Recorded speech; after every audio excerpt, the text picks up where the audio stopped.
If you're into gift giving, you probably have some gift cards to buy, whether it's for your office friends, your kids' teachers, or to welcome the new family who just moved into your neighborhood.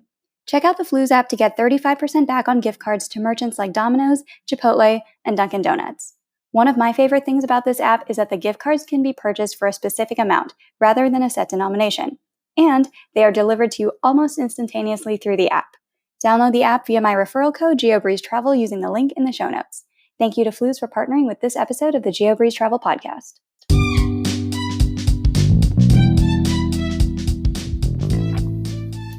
Welcome to the Geobreeze Travel Podcast, a show for anyone wanting to level up their travel hacking lifestyle. I'm your host, Julia Menez. I'm a travel hacker, coach, speaker, Filipino-American ENTJ who loves solid travel gear and using shortcuts on spreadsheets. On this show, I'm on a mission to bring you travel hackers from all walks of life to help you level up your travel hacking game. We dive into credit cards, miles, points, strategy, mindset, and the secrets behind how to travel the world for next to no cost. So let's get hacking.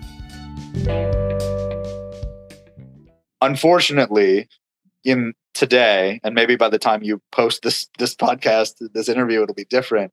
But right now, there are no international, regularly scheduled commercial international flights into Kabul. And so what we have really concentrated on since that moment is what we can do. And what we can do is when Afghans get out, and they get to Pakistan, they get to Tajikistan, they get to wherever it is around Afghanistan, we have told all of our partners, like if a family gets out and they need to get somewhere, then we will fly them. So we've been doing that.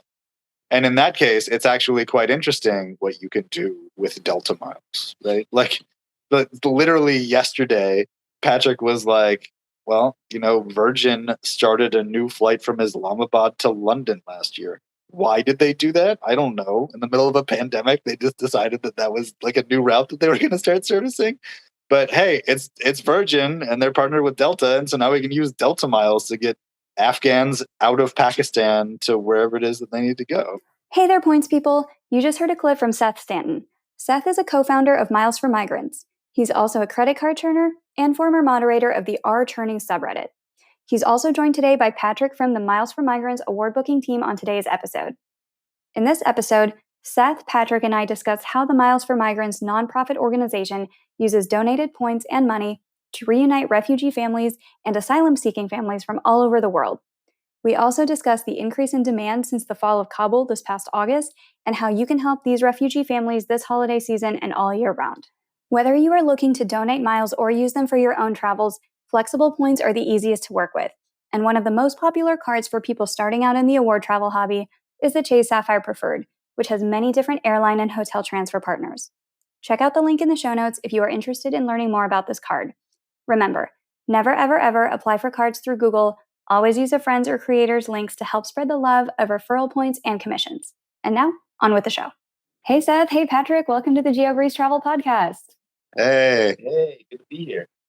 I am so excited to have you here. This is probably one of the episodes I have been most excited to record, just to get your message out there about what is going on with Miles4Migrants, how you guys are helping the entire situation going on with all of the refugees coming out of Afghanistan and all over the world as well. So very excited for that conversation. But before we get into all of that, I'd like to hear a little bit about your background. So how did you get into the world of points and miles? So I got into it in 2014 in earnest. Before that, I did like a little bit of like travel hacking, but not really points and miles. There was the original story for me was something called the Wendy's Cup game, which so back like I'm going to say 2005, when AirTrain Airways existed, they came up with a promotion where if you bought a medium or large soda from Wendy's, then you got a UPC, and if you collected 32 of them, then you got a free one-way ticket to anywhere that AirTran flew. And so obviously me, like being in graduate school at the time, I decided to go out with my cousin in the middle of the night and go dumpster diving at Wendy's. So we found out that the most Wendy's cups that you could redeem per person was 256. And then after that, we started eBaying them, and then eBay shut us down selling like the size of Wendy's cups. And so then we found a guy who was making sculptures out of Wendy's cups and selling the sculptures instead of actually selling the Wendy's cups. So I did that for a little while too. So that was my original travel hack. But in earnest, cards, points and miles, all that stuff, I had been edging toward it for a while. And not to throw my wife under the bus, but she was basically like, after we buy a house and you don't, your credit doesn't matter so much anymore. Because at that point, we didn't know what that would do to our credit. I didn't have any experience with it. And so I bought a house in 2014 and then started signing up for cards. And then of course my credit score went up because, credit scores they do that. Yeah. They actually have very, very little to do with you opening massive numbers of cards because essentially your available credit is so high that it negates the credit pools. So yeah, so then I started getting involved in the churning subreddit, which at that point was a much smaller, less organized community than it is now. And then I was a moderator on the churning subreddit. And then in 2016, the user on the churning subreddit, whose name is Nick in real life, posted this. I forget what day it was. There's a theme day where it was your favorite redemption. And so everybody posted their standard redemption, I flew first class to Hong Kong and I stayed in the Conrad, that sort of thing. And Nick posted this thing where he's like, I reunited a Pakistani refugee family in Italy. And everyone was like, this is great. No one knew what to do with it, but it generated a ton of interest. And so essentially I started having conversations with him about taking that idea and making sure that refugee resettlement agencies were aware that you could do that sort of thing. And so we started basically telling his story to anyone we could. And most people ignored us because we weren't part of an organization at all. It was literally two guys from the internet. And so then we just went and registered a nonprofit and basically sold the same story, but we were like, hey, we're from this nonprofit. So Miles4Migrants was founded in September of 2016. We flew our first family Halloween night of 2016. They landed in Belgium the following morning. It was a Syrian refugee family. And I reached out to that family afterward and I was like, look, if we're going to expand on this idea of using your miles to do stuff like this, I need your story, right? Because we have to be able to tell people your story. And so maybe a week later, I was standing in line at O'Hare about to board JAL first class. It was a American Airlines redemption that I had done 330 days out, so 11 months before. And I'm standing in line and my phone buzzed and it was this email of this guy telling his story about how he'd been separated from his family. His wife and children lived in hiding for several years. He'd taken the boat from Turkey to Europe and survived. And it just blew me away. And so basically we're like, okay, now we have the story. Let's go tell people, that Miles4Migrants did this instead of just selling the idea. Now we're selling ourselves as the solution, essentially. And it kind of went from there. So we're 5 years in now, almost exactly. And we've gotten millions, a couple 100 million miles in pledges on a couple of different occasions. The most recent one where there's been this flood of interest has been with everybody getting out of Afghanistan. And there's obviously a massive amount of need there. So we're very intimately involved in trying to get the Afghans that were evacuated and are currently on U.S. military bases to their new homes in the United States. It's a massive project, which is why we're in this house. Yeah, I love this. This isn't your house? No, this is not. This is a rental house near Dulles Airport because we essentially set up a war room where we're working through the logistics of how to do this. And the decor is amazing.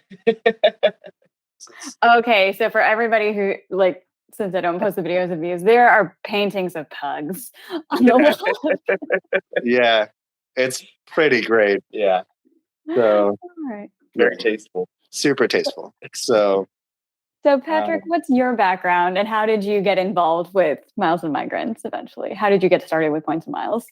Sure. So I'm actually a trumpet player, a professional trumpet player by trade, and so I got into Miles4Migrants and around the same time Seth did in 2013 and 2014 when I was touring full time with Broadway musicals, domestic and international, and I worked for quite a while as a musical director and trumpet player for Royal Caribbean and on cruise ships around the world. And so anyway, I fell into Points and Miles kind of naturally, organically. I was staying in hotels 9 months out of the year.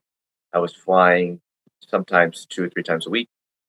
And so I just kind of started accruing all these different currencies that I didn't know anything about. And I fell into a couple of Facebook groups. Notably, one is Award Travel 101 on Facebook that just kind of rounded up a whole bunch of like-minded people like myself who were really invested and interested in maximizing those points and miles and to use them to, well, for me, really to use them to be places that I wanted to be not miss those moments with my family, to not miss the big, exciting performances of my friends. If anybody was throwing a party or a celebration somewhere where they couldn't imagine somebody that lives far away making it, I would always make it. And so that was like it was like the avenue for me and why it became so important to me is like all of a sudden the value or the yeah, that all of a sudden I was able to be anywhere that I needed to be. And that was really powerful for me. So then I fell in real deep, got lots of credit cards, made it myself to lol 24 and chase his eyes very quickly. And then from there, I was so invested in it that I continued being a freelance musician and I started writing for Award Wallet in it was 2019. And so I was writing for them, posting about 5 or 6 articles a week for a long time. And then I was on vacation for my birthday, and on my birthday, my friend of mine passed on the job posting for Miles4Migrants. That just seemed pretty serendipitous. So they said, "This sounds like you," and I read it. Sounds like me, and so I applied and been here for about 6 or 7 months now, and I feel very thankful to be able to take this esoteric skill set that typically is kind of a selfish endeavor, not necessarily as selfish, but it's based around you and your world and your life. And now I have this outlet to use it for good, for good of people around the world, and it's I feel very lucky to be here. So, what do you do at Miles4Migrants? Are you searching for award bookings then to get these people on? Sure. So me and my partner Mary on the booking team, we work full time. We book flights every day for refugees, asylees, asylum seekers. So every day we get new cases in front of us, new emergencies to solve, new award charts to figure out, and new places to book flights from, and of new routing rules to figure out as well. So it's kind of a mixture of a whole bunch of different skills. You got to know documentation, you got to know routing rules, you have to know airline alliances, you have to know points and miles, you have to know catch fares and booking systems. So it's a trip. It's really fun. Yeah. So when you get something put in front of you where they're like, we have a guy from Yemen. He needs to get to London. But not in Yemen. But he's not in Yemen. He's in Ecuador.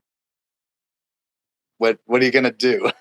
And then the difficulty surrounding that situation is an individual with a Yemen passport can't enter visa free in almost anywhere.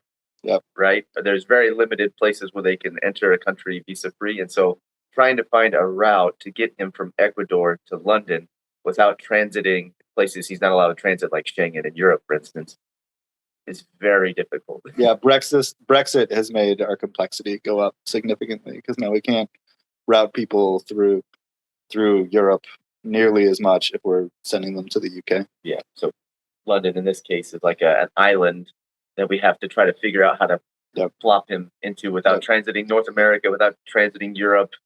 And we have to figure out how to get, anyway. Things like that happen regularly.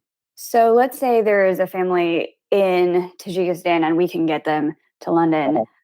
What is that process logistically like for them? Is someone meeting them at the airport? How are they getting passports? What is the paperwork? So they have to have. So our partners know what people have to have, right? They know that, like, if someone reaches out and asks for help, and they're like, "I'm in Tajikistan. I need to get to the United States." Unfortunately, if you're going to get on an airplane in Tajikistan and make it to the United States, that means you already have to have a passport. You already have to have a visa. So it's those governments' responsibility to like get people the visas that they need. Unfortunately, the Taliban are actually not printing passports right now. So people who had passports, they can get a visa stamped on their passport. People who don't have passports that are at risk, right now there's nothing we can do. But we're waiting for the day where there is something we can do. I'm very excited for that day. But we're doing the work that we can do right now, essentially. And we're celebrating the heck out of every single win that we get along the way, and hopefully it snowballs and we get a lot more wins. So yeah. And then so those international routes are one piece of the puzzle, but the other big piece is all of these domestic flights, right? The US government has flown tens of thousands of Afghans to military bases, and those people were translators for our army. They were mechanics for like all of our equipment. They were contractors that helped us build schools. It's all of these people that believed in a democratic Afghanistan for the last 20 years, who, because of their belief in a democratic Afghanistan, are now at risk. And so we got 110,000 of them out. And many of those people are in the United States going through their vetting process and figuring out what it. Yeah, and the refugee resettlement community is figuring out like where their housing is going to be and all of that stuff. And then once those decisions are made, those requests are submitted to us, and we are in like that room over there, like triaging it on a daily basis. So we've figured out this niche where we like slot ourselves into this piece that we have expertise in, right? Where we can provide these flights where we as a community, like Americans, mostly Americans, donate to us, but we also get tons of donations from overseas. Where if you want to take people on that last leg to get to their new safe home, you do that through us. Like we have built that system, and that's pretty cool to be able to have that sort of impact. Is it easier for you guys when people donate miles or money? Because I know that if you're a genius in the points and miles world, you can get those miles to go 20 cents a dollar or something crazy. But that's usually on more the luxury flight. And here the goal is to get as many people economy tickets as possible. Which one is your preferred method of donation? Do you have a preference? We don't. Both. Everything works. Anything works. When you're talking about ease, I think cash is great. Cash is easy and it's very simple to book cash revenue flights. But then we also have the booking team, me, Seth, Mary, Dan. We know how to use points and miles to get outside value even more than with cash. And so if we have the points that we can leverage that and help even more people with points than we can with cash, we prefer points too. So yeah, it really depends. You guys accept PayPal too, right? Yes. So for anybody with a Chase Freedom Flex this quarter, if you're having trouble meeting your $1,500, link your Chase Freedom Flex to your PayPal, make your donations through PayPal. You are getting 5x per dollar to reunite these. Yeah, they donate that 5x. That was awesome. If you are listening to this episode thinking, I want to travel like this, but I need step-by-step directions, one of the best ways to level up your travel game is by meeting with other points people. I give away a free one-on-one coaching call each week. The secret link to sign up is in my weekly newsletter, which goes out every Monday, and it's first come, first served to grab the free call. Also, I host a masterclass and group coaching session each month. And if you would like to meet in person, I will be presenting at the Zorkfest conference in Las Vegas on December 17 and 18, which is all about travel and casino loyalty programs and perks. Hope to see you there. You can find links to sign up for the newsletter, monthly masterclass, Zorkfest, and Patreon, which gets you access to the masterclasses and also recordings of all past events in the show notes. This week's Patreon shoutout goes out to Svetlana. Thank you so much for being a part of the Geobreeze Travel Patreon community. So how many families have you guys reunited overall and in the past weeks? We've booked flights for 1,000, almost 1,000 people. I think we passed 1,000 yesterday. In the last week. It's been insane. It's actually been really impressive how the team has scaled up our work. The other big thing is that we have really started to get support from the airline community. That was not originally the case, right? When we were this like upstart kind of coaching people through using their own miles, which was our original model. There are limitations to that, right? You can't book that many flights that way. And we've gotten lucky in a sense, but also it's a reflection of what people want to do with their miles. Care about. Yeah, what people care about, right? That there is a significant chunk of the world that looks at what refugees have gone through, or like what the Afghans have gone through in this situation. And they say, I want to help. And the airlines, specifically United and Delta, have now given the opportunity for people to put their miles into a pool that we then have access to, where we can just go and book the flights. And that obviously cuts down on our workload and allows us to fly a lot more people on a much quicker timescale. And so we are incredibly thankful that those two airlines have come to that realization that this is what their customers want, right? They want to be able to help. They want to be able to take that family on the last leg to safety, and that they have jumped in and figured out the technical part of getting us there.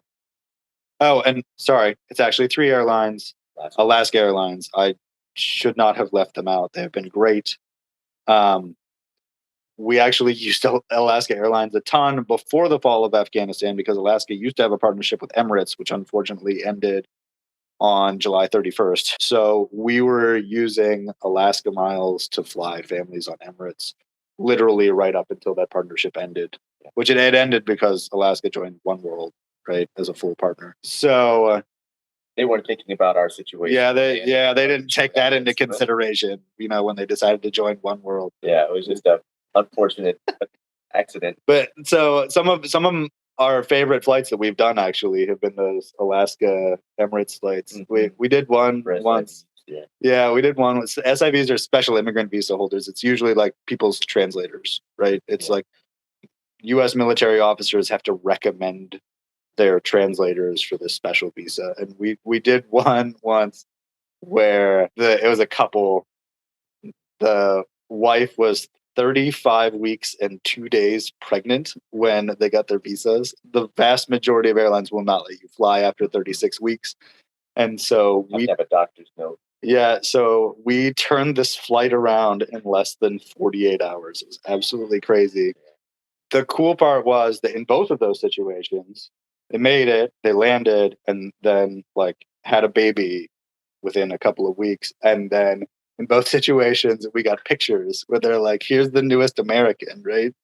This family sacrificed everything in service of the United States, essentially. They had to fly away from their family, and God knows if they're ever going to see them again. And so then the reward is they land, they're safe, and they have a kid, and then their kid's an American. It's just really cool to see. So anyway, yeah. That's amazing. Yeah. And you guys don't predominantly I guess now it's mostly Middle East, but it's all over the world, right? What regions? So before that, we've been involved in some of the family separation work from the border, the families that were separated under the prior presidential administration that are now being reunited. So that's a lot of Central Americans. What else have we? Palestinians. Oh, Palestinians. Yeah, Palestinians. Yeah, Eritreans. If you want to hear about a country that does awful things to its populace, Eritrea is pretty much the tops.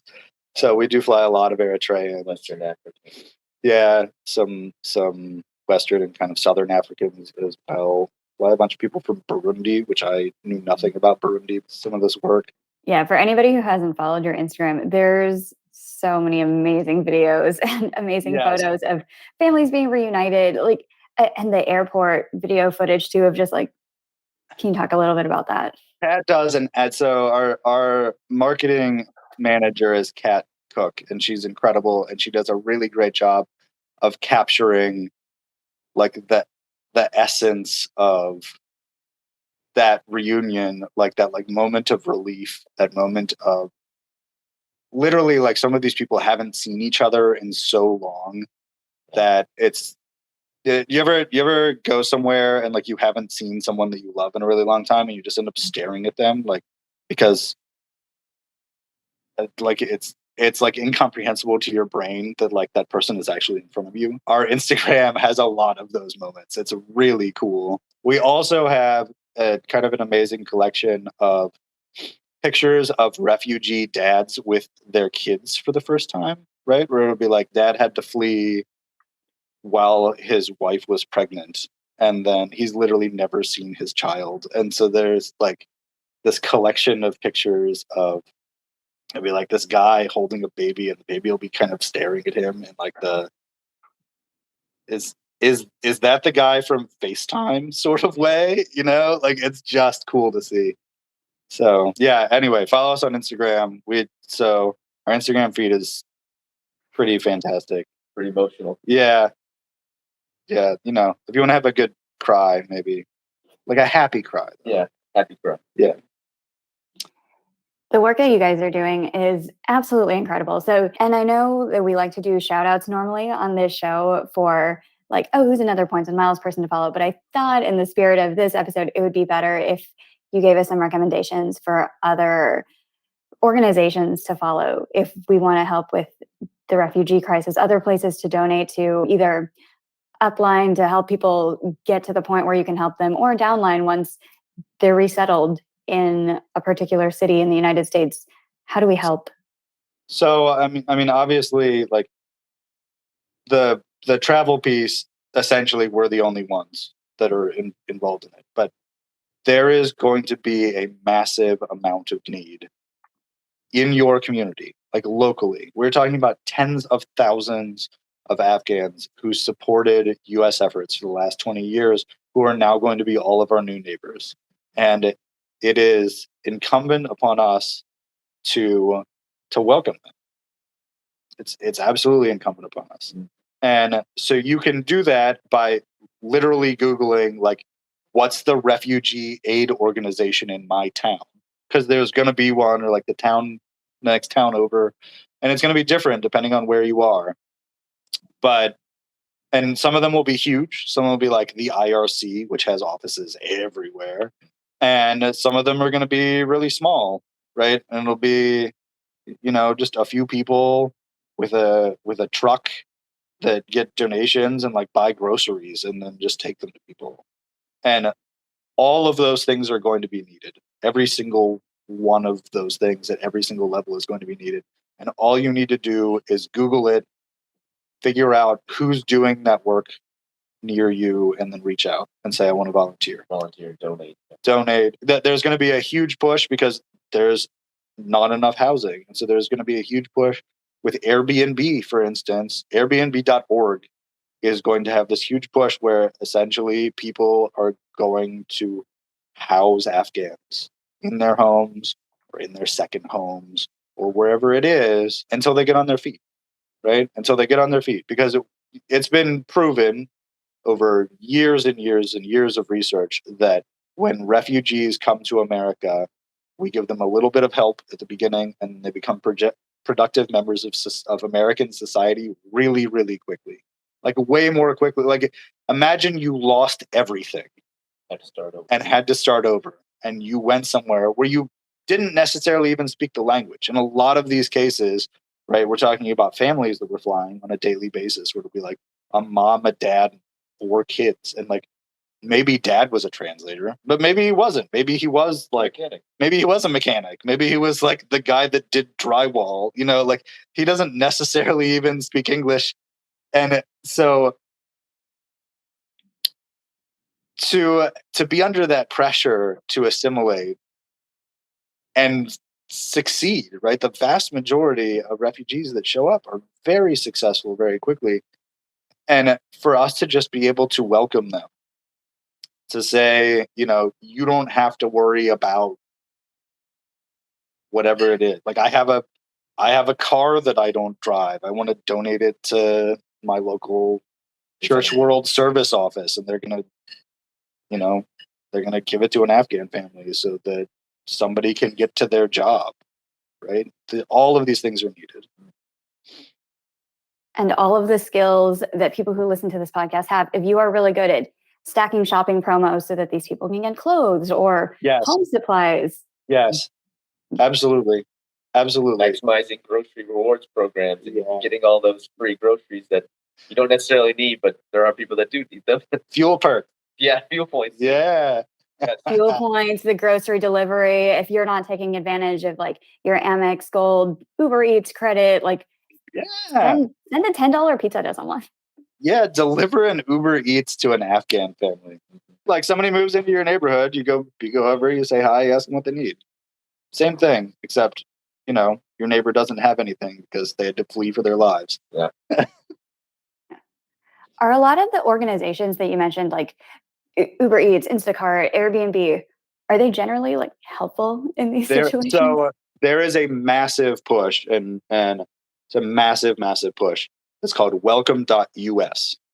So go to that website, go to welcome.us, and you can see all of the different companies that have pledged assistance, that have pledged whatever it is that their expertise is. Like some of them want to employ like our new Afghan neighbors. Some of them want to deliver food to our new Afghan neighbors. Some of them want to get to an interview. Yeah, like it runs the gamut, but it's running through a lot of it, welcome.us. And by the time you post this, we're going to have already started our campaign, which is called the Billion Mile Challenge, where we're literally trying to raise 1 billion miles. It's absolutely never been done before on anything close to a scale of 1 billion miles going to a charity, but we think we can do it. And we think that with all those miles floating around out there, if everybody just does their little part, right, and says, oh, I can forgo a one-way ticket on United. I'm going to pitch in 15,000. If everyone does that, not even everyone, a lot of us do that. Yeah, an American Airlines business class ticket to Europe is enough points to support 5 family members from the border to their new home. Yep. Do you guys have any use for hotel points? Hotel points are hard. And the reason why they're hard, there's a couple reasons why they're hard. A lot of times when people check in at hotels, even if they have a free stay that's covered on points, they're still supposed to put down a credit card for incidentals. Well, guess what? A lot of the people that we fly don't have. And so we were like running into the situation where literally like people were showing up to like stay in their hotel room that we had covered, and they couldn't stay. They couldn't stay because they couldn't provide a credit card to cover incidentals. So we don't use them a ton. Every once in a while, we'll find some weird situation where we need them, but in most cases, we don't.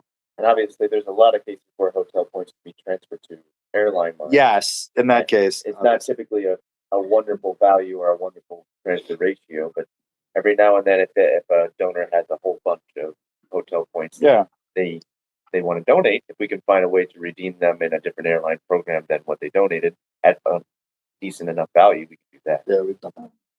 Yeah. So you mentioned you're going for 1 billion points. What's the record so far that you've been able to raise in a campaign? So since August 15th, which is the fall of Kabul, we are already 30% of the way to the 1 billion miles. Wow. Yeah. So we're not starting from nothing. And that's been unbelievable. Crazy. I had to turn off the notifications on my phone because I had the notifications set up in a way where my phone just continuously buzzed. And so I had to shut that off eventually. But no, that outpouring of support has been really amazing. And over the next few weeks, actually, as these stories come out of what people went through in order to get here and continue to go through. And, because they're still reaching out to us about their family that didn't make it through that gauntlet and get onto one of those planes, or still trying to cross the border, or they're stuck on the border. That I don't want to say expectation, but what we have seen over the last 5 years of our existence is that when the world sees what sort of situation people are in through no fault of their own, that they will give in order to make sure that those people get out of that situation as best as they can. So that's a wonderful thing. Do monetary donations count towards the billion mile challenge? So we're gonna figure out some sauce of, combining the monetary donations and the points donations, because obviously, like, the monetary donations have a huge value in and of themselves. So yes, in many circumstances, cash is the only option, and in some cases, especially for booking close-in international tickets from Pakistan or from Tajikistan or wherever. And so, like, we have a bunch of people who have, they've sent us $1,000 or $5,000, and they're like, well, we'd like to know what this went to, and we can point out instances where we're like, this family had 2 days before their visas expired. There was no award availability, and so we bought them a $1,500 ticket. My very first redemption with Miles4Migrants. I was training with my predecessor Arthur, and we were trying to reunite a mother that was born the same year from Afghanistan. Her son was already in Brussels. Obviously, that's typical for the oldest son, to flee first in order to avoid conscription into the Taliban, and hadn't seen his mother for 4 years. Anyway, I'll never forget, the only way I could book her out of Kabul was to use a foreign online travel agency and book it with cash. And that was my very, very first redemption I ever did. Very first booking I ever did for Miles4Migrants. Do airlines ever offer deals or discounts to you guys for doing this kind of work? Yes, but we can't fully talk about them. But yes, but let's just say that we have the airlines that we have pooled accounts with. There's some perks involved with being like a partner and having a pooled account. Yeah, some airlines are more supportive than others. So actually, our first ever partner that gave us a pooled account was Aeroplan, was Air Canada, and they've supported the heck out of us. They have run campaigns, and we've done some really amazing Aeroplan redemption. Oh, there's some of our favorite. Team for Africa to Europe redemption. North Africa to Europe, right? So because Aeroplan is distance based, it's kind of a hybrid now. It's distance and distance and zone. But every now and then you can hit the sweet spot. Yeah. All right. Shout out to Aeroplan for helping with that. Yeah, Aeroplan. Yeah, they're awesome. Thank you guys so much for this episode. This is one of the most interesting episodes and very different from the usual format that we get to do, where we learn that all of these skills that we've learned about points and miles and travel hacking and finding a word availability, it can be used to further the good in the world so much. Yeah. And like, it's great to be able to stay in luxury hotels in Greece. I'm going to be doing that. Like, I've flown business class. All of that is great. But also, this is a next level of amazing of what our skills can be used for. Yeah, we have a donor who phrased it really well. She's like,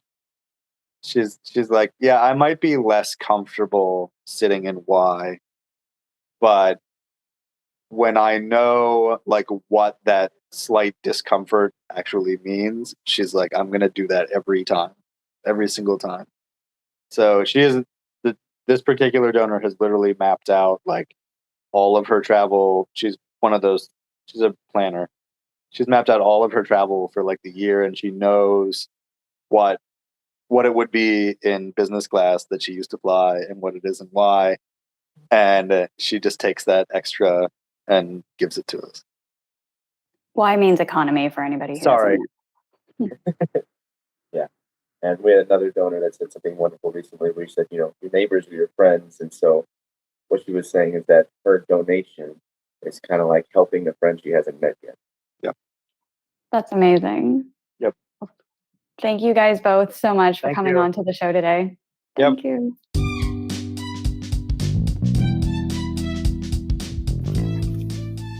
Thank you so much for listening to today's episode of the Geobreeze Travel Podcast.